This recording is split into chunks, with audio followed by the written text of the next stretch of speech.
Energy, I think, is an important thing, and we've heard more and more about in our society how it is one of the #1 things that's going to spurn inflation. Because as energy costs rise, it costs us more to get our goods and our services to the marketplace, and it's naturally going to cause inflationary tendencies.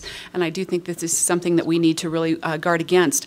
One of the joys, going back to your first question that I was having a hard time coming up with, really was probably meeting a lot of the people that I met as I was walking in the campaign, door to door. And one of the most interesting conversations that I had was with a constituent who happens to be the person who buys energy for Xcel. He sits at the seat where they purchase energy from a whole plethora of sources. And he told me, he said, you know, everybody likes to talk about this wonderful green energy concept. He says, but has anybody asked what does it cost? And the bottom line is, I buy it. I can tell you what it costs. And I said, really? I'd love to hear this. And he went on to tell me, coal comes in $22 per gigawatt hour. Natural gas comes in $45 per gigawatt hour. Wind comes in $68 per gigawatt hour. Solar tops us off at $100 to $110 per gigawatt hour. Bottom line, the more you mandate from those top 2 categories, the more you're going to raise the cost of your fuel, and the more you're going to raise the cost of living in your state. And he said, this is something that I think people need to become aware of and that they need to take into account. And nobody, I don't think anybody opposes the idea of wind or solar technology, and we all think it needs to be advanced, and it's probably some of the waves of the future. But we also need to watch propelling it above at the expense and throwing the poor in our society, those on fixed incomes in our society, our schools that have had nothing but their budgets cut for the last umpteen years, and our industries. We have 130,000 remaining manufacturing jobs in the state, and one of their #1 expenses right now is power. I have one of those manufacturers in my district, and she testified at one of the hearings that I did on one of the bills that I tried to get at to uncover some of the reasons that we've had exploding energy costs, and she shared that her #1 expense is not payroll. Her #1 expense is power, and it's been that way for better than a decade. And we've also had and heard testimony of the fact that while Xcel Energy, prides themselves on being the green supporter of our energy, they also are realizing, I think Colorado holds 25% of their holdings, and they realize 53% of their profits from this state.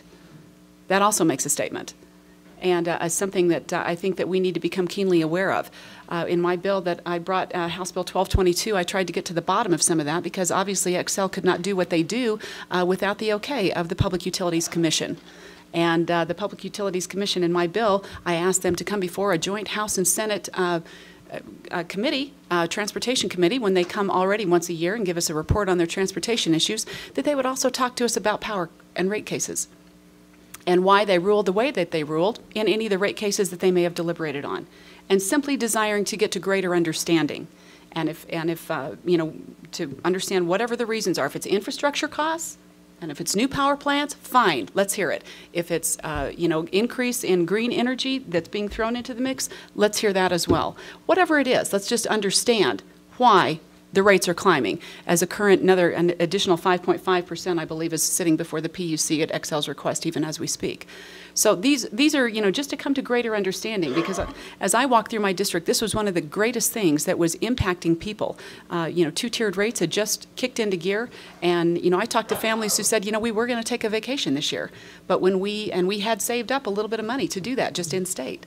But when we calculated the cost of what it's going to cost us this summer for power, everything that we had saved is going to go to increased power costs. And our family vacation, just went out the window. And these are the kind of situations that I think that we get. And when we walk in our districts, I think we have an opportunity to hear those stories and to take those concerns to the Capitol. Well, the PUC is supposed to be a consumer watchdog, if you will. They're supposed to help us. They're not supposed to collaborate with the utilities against us. And I believe there will be a state audit of the PUC next year. It's been requested by members of the audit committee. I don't know if any of you serve on the audit committee or not. Do you, Joe? Maybe you could talk about whether or not this will happen or not, and what the audit might show, because there's a lot of dissatisfaction with the PUC among the legislators there was this year. I think think the legislature should have a little bit more influence on just the governor in terms of what the 3-member PUC commission does or plans to do. And that's one of the audits that a couple of my colleagues, both bipartisan, Republican and Democrat, are going to work on this year. It's one of the few committees that meets year-round. And just on a side note, the audit committee conducted 52 financial and performance audits last year that saved the Colorado taxpayer an estimated $47 million, and I was very proud of that effort. In regard to Xcel, just one brief comment. There's a bill I've been working on almost a year now and reaching out to bipartisan allies to try to end Xcel's monopoly, where it would allow private equity, private investors to compete in the construction, maintenance, and ownership of transmission lines, especially those that are exporting energy.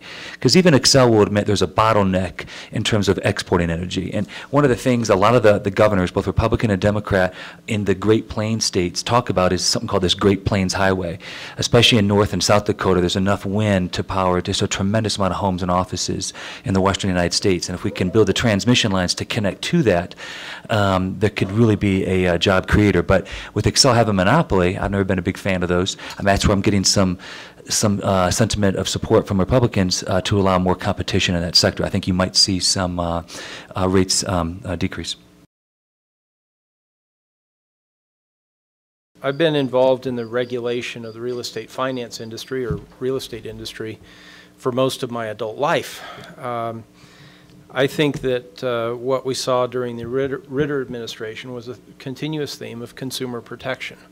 And I think that for us to turn this corner, at least in Colorado, if not nationally, we need to find a way to reassure consumers that it is safe, that it is time to buy a house, to invest in real estate.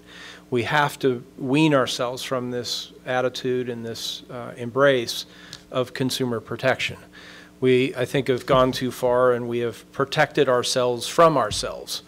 There is risk involved in that largest transaction that most people ever will make. And having represented the mortgage industry and being told by a couple of different directors at the Division of Real Estate that it was a marginal problem and there were a few bad apples spoiling the whole bunch.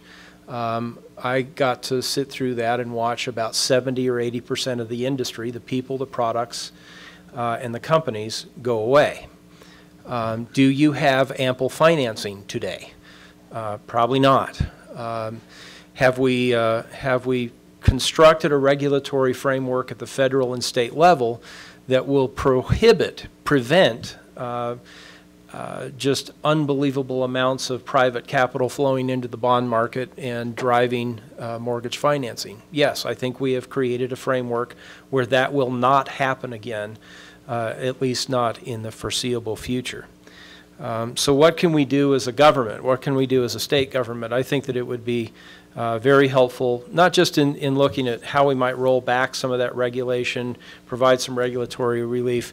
I don't necessarily think that that's the answer. What I think that we need to do is to have some sort of an advocacy campaign, not only from your individual businesses, your association, but also from government, to encourage people to invest in Colorado. And I think the way they can start to do that is to invest in their home. There's pent-up demand. We all know it. There's babies being born. There's kids going off to college. There's people that need to upsize and downsize and move location. And we've just got to find a way to move that ball forward. And I think it starts with all of us reminding consumers that they are amply protected, and now is a great time to buy real estate in Colorado. So I wouldn't necessarily advocate for a massive repeal of regulation, but I think an agreement among all the players that we have solved that regulatory question, whether we opposed it or agreed with it. And again, I think it's more messaging from all of us to the people of Colorado.